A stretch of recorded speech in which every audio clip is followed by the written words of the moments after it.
Arts college మెట్ల మీద MA Telugu first year second year రూములల్లా ఈ తరం యుద్ధ కవితను వినిపించిన ఆ తరం నాలేశ్వరం శంకరం గారు ఇక్కడ ఉన్నారు. కవితను వినిపిస్తారు మీ ముందు. గ్రామాలలో పశువులను కాస్తారు, కానీ ఈ విద్యా కాపరి, ఈ కవన కాపరి మనందరినీ కాపాడుతున్నాడు. కాశీం గారు, నేను ఒక 45 ఏళ్ళ క్రితం ఆ ఎత్తుంది చూడండి, అందులో అందరు కూర్చొని ఉంటారు.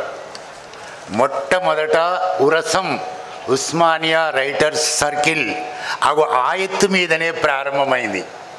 అందులో దేవరాజు మహారాజు ఉండేవాడు, ఇక్కడ జింబో ఉండేవాడు, అక్కడ నందిని సిద్ధారెడ్డి ఉండేవాడు, నాలోనే సుంకిరెడ్డి నారాయణ రెడ్డి ఉండేవాడు, మాలోనే గుడిహాలం రఘునాథం ఉండేవారు.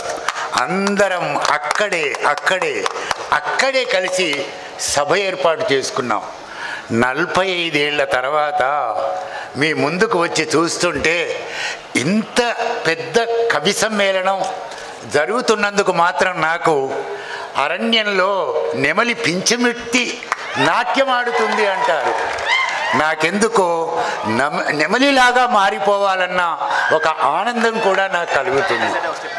మేమిక్కడ నేను ఈ క్యాంపస్ అన్ని హాస్టల్స్కు నేను లిటరరీ సెక్రటరీగా ఎన్నికైనాను. 460 ఓట్ల మెజారిటీతో, ఒక్క ఓటు కాదు.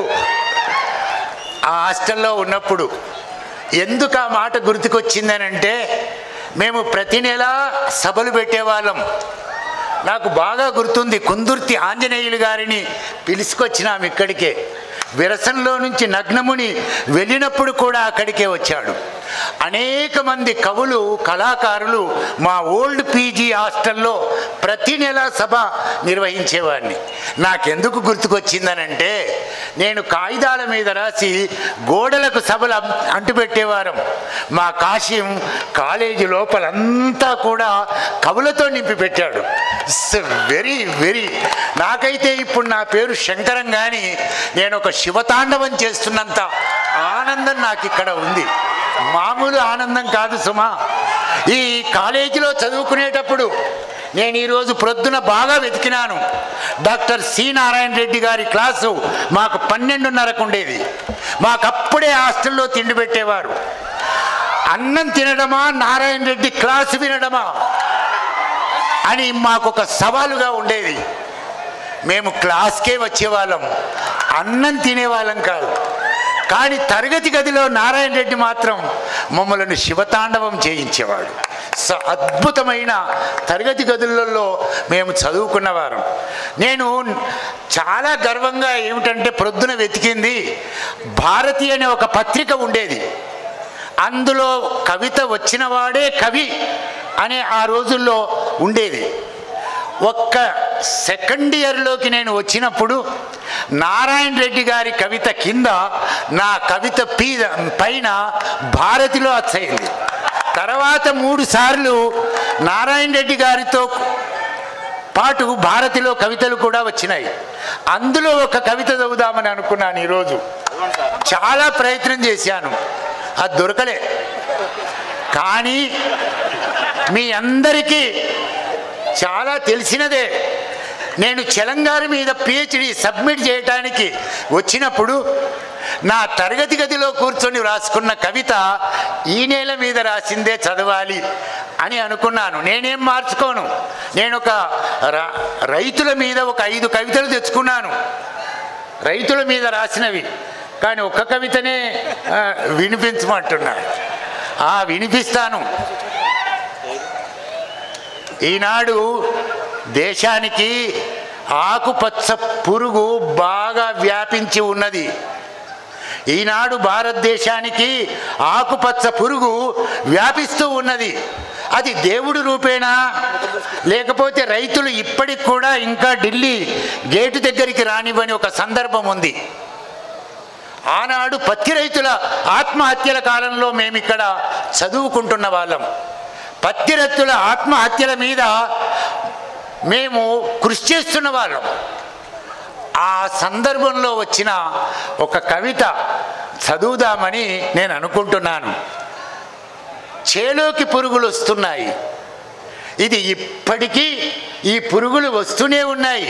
నరసింహ ఎప్పుడైతే సంతకం చేశాడో, సరళీకృత ఆర్థిక విధానాల్ని ఆహ్వానించాడో, అప్పటి నుంచే భారతదేశంలోకి పురుగులు వస్తున్నాయని మాకు ఆనాడు అనిపించింది. ఒకే ఒక కవిత చదువుతాను, ఎందుకంటే మాట్లాడినాను కాబట్టి కవిత విరమించుకుంటాను. నేను అద్భుతమైన ఇంకో కవిత చదువుదామనుకున్నాను. ఈనాడు స్త్రీలు విశ్వవిద్యాలయాల్లో చదువుకునే అమ్మాయిలు నాగలు బట్టి పొలాలలో పనిచేస్తే తప్ప ఈ దేశం బాగుపడదు అనే ఒక భావన కూడా నాకుంది. పితృవాక్యం అనే ఒక కవిత కూడా చదువుదామనుకున్నాను, కానీ ఒకే ఒక కవితతో నేను ముగిస్తాను. చేలోకి పురుగులు వస్తున్నాయి. ఇది రైతుల ఆత్మహత్యల కాలంలో వచ్చింది. పగులుతున్న పత్తి మొగ్గల కాలం ఇది. ఇంతకు పూర్వమే ఈరోజు సభలో మాట్లాడుతూ కవిత ఈరోజు రాస్తే రేపే పోతుంది అని అన్నారు. 45 ఏళ్ల క్రితం రాసినదే నేను చదవాలనుకున్నాను. పగులుతున్న పత్తి మొగ్గల కాలం ఇది, చిట్లుతున్న దూది పూల రోజులివి, రాత్రంతా రెప్పవాల్చని నక్షత్రాలు సూర్యోదయం అవ్వగానే పత్తి చేల పరుపులపై వాలిపోతాయి.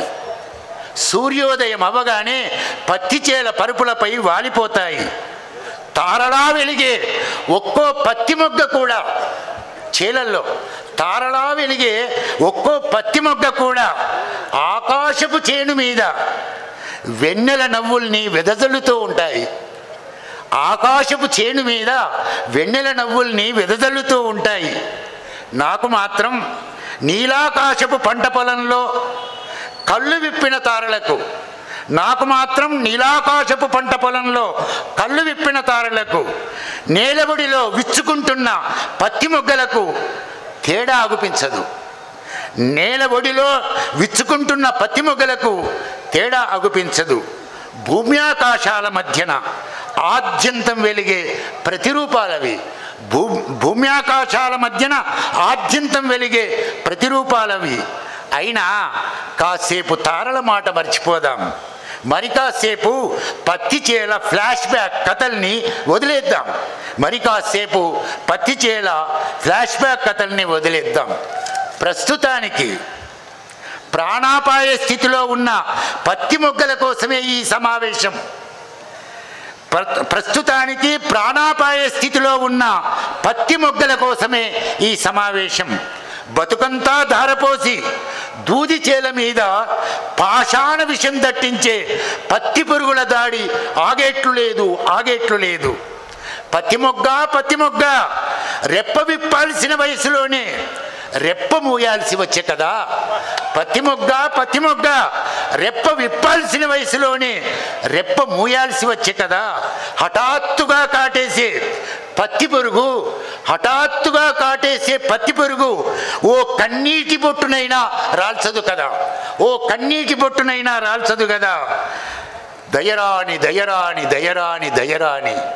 దూది మొగ్గల మీద దయరాని నల్లటి దూది గింజ తెల్లటి పాల పొంగయిందంటే, నల్లటి దూది గింజ తెల్లటి పాల పొంగయిందంటే పంచభూతాలతో కలిసి పెంచిన రైతు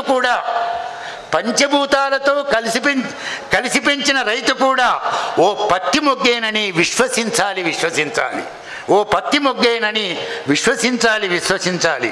అనునిత్యం మన అంగాంగాలను కప్పే ఈ దూదిగుడ్డలు ఏ పత్తి మొగ్గలలో ఒత్తిగిలి పెరిగాయో గమనించాలి. అనునిత్యం మన అంగాంగాల్ని కప్పే ఈ దూదిగుడ్డలు ఏ పత్తి మొగ్గలో పెరిగాయో గమనించాలి. పాల పొదుగుల్ని పితుక్కుంటున్నట్లు ఈ దూది పేగల్ని కూడా పాల పొదుగుల్ని పితుక్కుంటున్నట్టు ఈ దూది పోగుల్ని కూడా ఎన్ని మార్లు పితుక్కున్నామో శోధించాలి.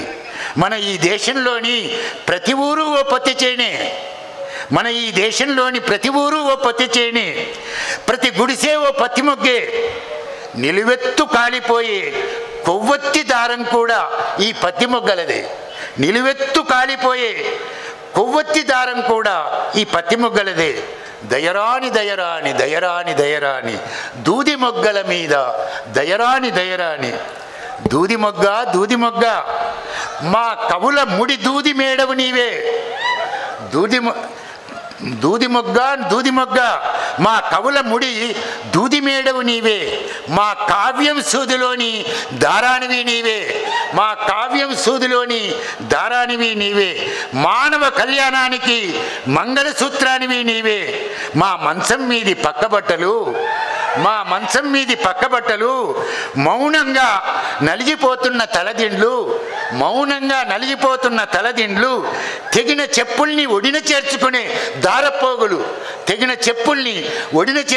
దారపోగులు, ఇలా అన్నీ ఈ దూది మొగ్గల దేహాత్మలే కదా. మా బతుకు పొరల్లో భాగమై బ్రతుకుతున్నా, మా బతుకు పొరల్లో అదృశ్యమై బ్రతుకుతున్న దూది గింజ, మా బ్రతుకు పొరల్లో బతుకుతున్నావా? పత్తి మొగ్గ అంతులేని నీ బాధల సవ్వడుల రికార్డు వింటా. నిన్ను హింసించే పత్తి పురుగుల మృత్యుకావ్యాన్ని రాసి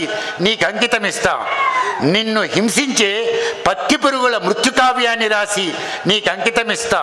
క్షణం క్షణం మా బతుకు పొరల్లో పుష్పించే నెలవంకవు నీవే. క్షణం మా బతుకు చేలో పుష్పించే నెలవంకవు నీవే. నీ నేల గర్భంలో తడిచిన చమురువత్తివి నీవే.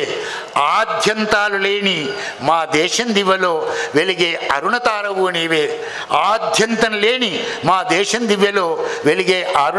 నీవే.